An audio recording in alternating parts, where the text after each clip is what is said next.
بسم اللہ الرحمن الرحیم۔ ایک کتا جس کی وجہ سے 40,000 لوگوں نے اسلام قبول کیا۔ اس طرح کے مزید ایمان افروز واقعات دیکھنے کے لیے اس چینل کو سبسکرائب کریں۔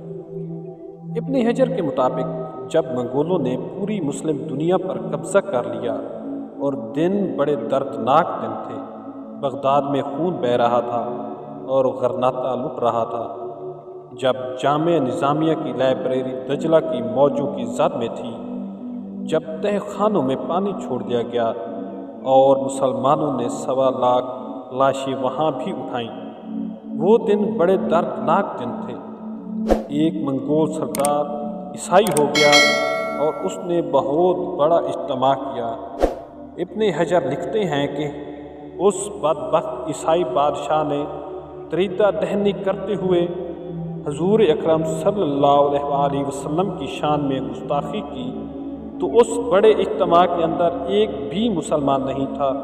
تو جب وہ حضور اکرم صلی اللہ علیہ وآلہ وسلم کے خلاف بھونکا تو پاس بندہ ہوا ایک کتا جوش میں آ گیا اور وہ زور زور سے بھونکنے لگا۔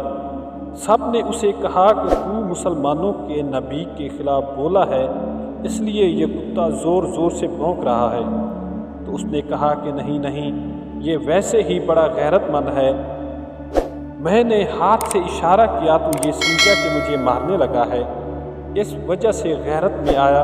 تو اس نے دوبارہ حضور اکرم صلی اللہ علیہ وآلہ وسلم کی شان میں گستاخی کرنا شروع کر دی۔ اتنا مجمع تھا لیکن اس میں سے کوئی بھی حضور اکرم صلی اللہ علیہ وآلہ وسلم کا غلام نہیں تھا۔ تو تاریخ نے بتایا ہے کہ وہ کتا ایک دم رسا توڑ کر جپٹ کر شیر کی طرح اس پر حملہ آور ہو گیا اور اس نے اپنے دانت اس کی گردن میں گاڑ دیے اور چھوڑا تب جب اس کو جہنم میں پہنچا دیا۔